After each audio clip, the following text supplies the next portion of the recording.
Hanoï, le carrefour de l'ancienne rue Paul Bert et du Petit Lac, à l'heure de la sortie d'usine. Pas une seule voiture, mais beaucoup de vélos sur lesquels se déplace lentement, machinalement la foule des travailleurs, dans une régularité impressionnante.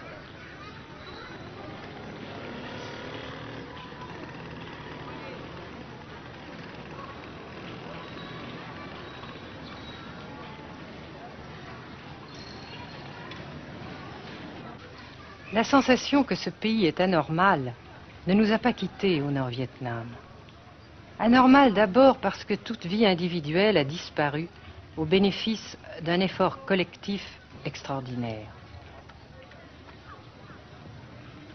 Dirigé d'une main de fer à l'intérieur d'un dispositif de sécurité draconien. Anormal ensuite parce que dans ce pays coupé en deux depuis 10 ans, un grand nombre de familles vivent le drame de la rupture qui alimente à sa façon la guerre du Sud. Est-ce que vous pensez, Monsieur le Président, qu'il y a une solution militaire à la guerre du Sud-Vietnam? Non. Parce que vous savez que le peuple vietnam, c'est un. Et le pays du Vietnam, c'est un. Les Américains ont fait une guerre d'agression, comme qui dit, c'est une guerre non déclarée. Et, comme vous savez aussi, vous avez pu lire dans la presse, n'est-ce pas, bien, mondiale, que plus la guerre prolonge, plus les Américains et leurs valets, n'est-ce pas, comment dire ça,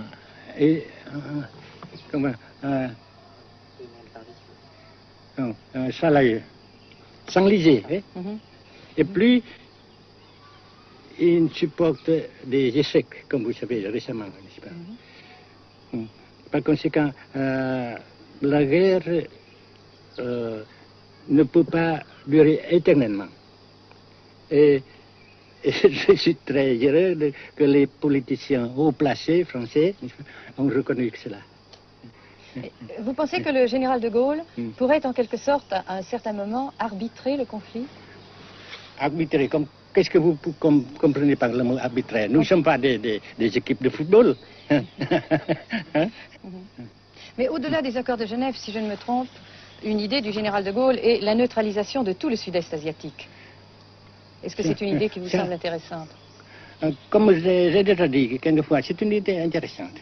Mais ça dépend encore de la volonté de ces peuples et la manière comment on procède à réaliser. C'est une grande question, n'est-ce pas?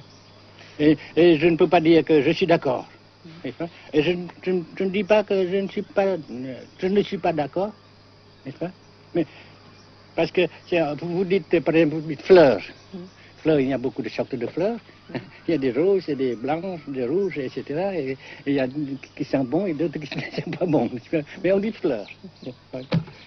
Monsieur le Président, nous avons constaté avec chagrin qu'au cours de notre voyage au Nord-Vietnam, que l'influence française était devenue à peu près inexistante dans votre pays. Les moins de 25 ans ne comprennent plus du tout le français. Et je me demande si, à votre idée, des rapports peuvent se rétablir tels que la France continue à jouer une sorte de rôle culturel ici. Avec la France, surtout, et avec tous les autres pays. Nous voulons avoir une coopération amicale, culturelle, économique, etc. Mais je suis sûr que vous ne voulez pas avoir, n'est-ce pas, que la France ait l'influence qu'elle avait avant. C'est une autre chose. Naturellement, c'est une autre époque. Mais coopération culturelle, économique, qu'est-ce qu'il y a encore, sportive par exemple, oui. etc., n'est-ce pas, nous le désirons. Si la guerre se cristallise au sud et se poursuit encore pendant quelques années, pensez-vous que l'avenir économique du Nord-Vietnam soit viable? Je suis sûr que c'est non seulement viable, mais ça progresse. Parce que vous avez vu vous-même, vous avez constaté vous-même qu'ici, nous travaillons beaucoup, notre peuple travaille beaucoup, avec abnégation, n'est-ce pas, et avec dévouement, avec enthousiasme. Et d'un côté, nous travaillons pour, comment dirais-je, pour, principalement, n'est-ce pas, de nos propres forces, de nos propres... Et aussi, nous avons, n'est-ce pas, l'aide fraternelle des pays socialistes, n'est-ce pas. Alors, nous, jusqu'ici et après cela, n'est-ce pas, nous avons déjà réalisé des progrès. Pas très grand comme nous voulons, mais nous avons réalisé des progrès. Et dans l'avenir, nous progressons de même. Mais vous mentionnez là l'aide des pays socialistes. Est-ce que cette aide ne s'est pas trouvée légèrement compromise à la suite du conflit idéologique entre la Russie et la Chine?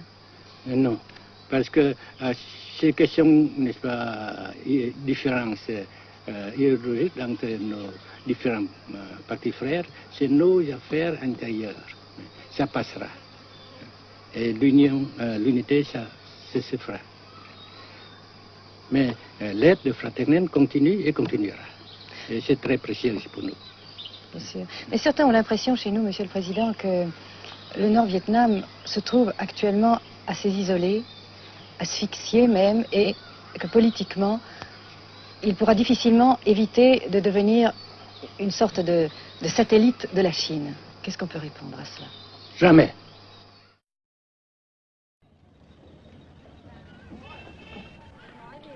À Hanoï, la vie continue, malgré les alertes, malgré l'évacuation de plus de la moitié des habitants. Les petits magasins de la rue de la Soie sont pour la plupart fermés.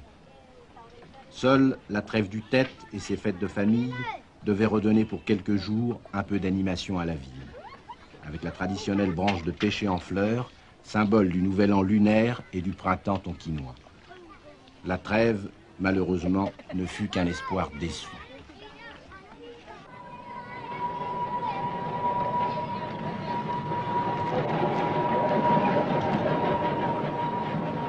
Dans les rues, de grands panneaux de propagande donnent les informations de guerre, les statistiques officielles et quotidiennes des pertes américaines. Selon le gouvernement de la République démocratique du Vietnam, 1631 avions américains auraient été abattus au-dessus du Nord-Vietnam.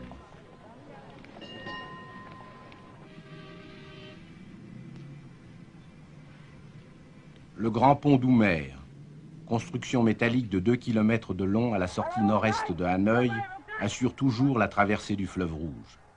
Sa sauvegarde est capitale. La défense antiaérienne du Vietnam, tant redoutée par les pilotes américains, dispose de nombreuses fusées solaires de fabrication soviétique. C'est la première fois que nous pouvons vous les montrer. Les rampes mobiles de lancement sont déplacées chaque nuit afin de déjouer les repérages.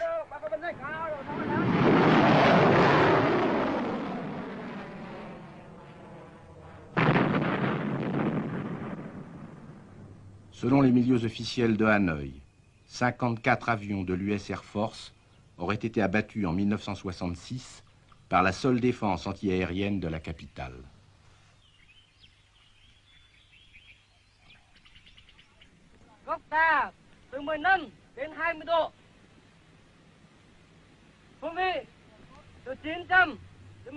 Pour la première fois également, nous avons pu voir les pilotes et les avions de chasse vietnamiens. Pour la plupart, leur formation a été assurée en URSS. L'état-major des forces aériennes du Vietnam se défend d'utiliser des pilotes ou des spécialistes étrangers. Les MiG-17 et 21 participent de plus en plus nombreux à la défense du Nord-Vietnam. Les résultats des combats aériens sont mal connus et contradictoirement mentionnés dans les communiqués vietnamiens ou américains. Le général Vo Nguyen Giap, ministre de la Défense, a répondu à nos questions concernant le point de la situation.